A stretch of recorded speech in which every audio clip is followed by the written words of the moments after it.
अस्सलाम वालेकुम व्यूवर्स। आज मैं बना रही हूँ कीमा करेले। तो सबसे पहले यहाँ मैंने करेले लिए हैं।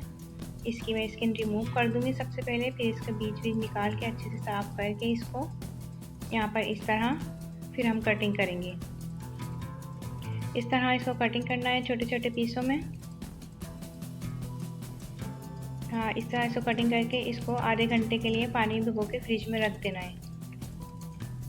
इसका जो मसाला तैयार करना है, इसके लिए मैंने प्याज लिए हैं, ये तमाम मसाले लिए हैं, एक टमाटर लिया है, गरम मसाला, सवा धनिया, पिसे मिर्चें, नमक और हल्दी, 2 चम्मच लहसुन अदरक और यहाँ पर कीमा है। सबसे पहले हम अपने करेलों को फ्राई करेंगे ऑयल के अंदर।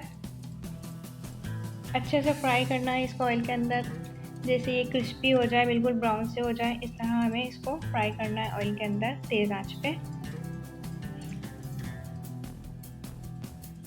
यहाँ इस तरह हमारे करेले फ्राई होना शुरू हो चुके हैं, कलर भी इनका चेंज होना शुरू हो चुका है। इस तरह 2-3 मिनट और लगेंगे तो हमारे ये करेले अच्छे से फ्राई हो जाएंगे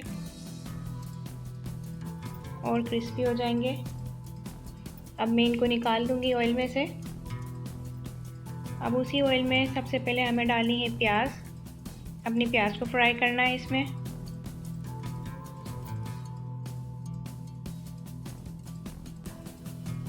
जब हमारी प्याज फ्राई हो जाएगी उसके बाद हमें डालने हैं अपने तमाम मसाले इसके अंदर। मसालों को ऑयल में अच्छा सा भूनना है, थोड़ा सा पानी डाल के, ताकि हमारे मसाले यहाँ पर जले नहीं बिल्कुल भी। यहाँ पर हमारे मसाले जब अच्छे से भुन जाएंगे तो उसके बाद हम इसके अंदर डालेंगे लहसुन अदरक। यहाँ पर इस तरह भुन चुके हैं हमारे मसाले। इसमें जाएगा सबसे पहले लहसुन अदरक, उसके बाद डालेंगे हम टमाटर। टमाटरों को अच्छा सा इसमें पकाना है। यहाँ पर जब हमारे टमाटर अच्छे से गल जाएंगे, थोड़ा सा पानी डाल के हम इसको गला लेंगे अपने टमाटरों को। उसके बाद डालेंगे कीमा। कीमे को मसाले में अच्छा सा मिक्स करेंगे। जब हमारा कीमा अच्छे से मिक्स हो जाएगा मसाले में तो उसको थोड़ी सी देर भूनेंगे। यहाँ पर इस तरह अच्छे से भून लें कीमे को मसाले में। थोड़ा सा पानी डाल के थोड़ी देर में यहाँ पर कीमे को गलने के लिए रख दूँगी।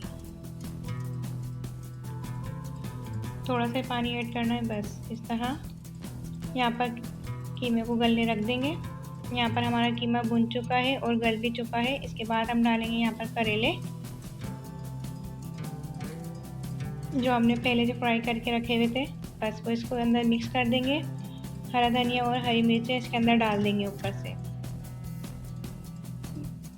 ये सब चीज़ें ऐड करके इसके अंदर हम अपने कीमे को अच्छे से भून लेंगे।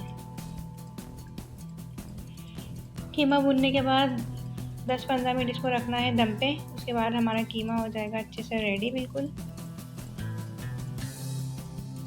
इस तरह। अगर आपको वीडियो अच्छी लगे तो लाइक करें, सब्सक्राइब करें। Thank you. अल्लाह हाफिज़।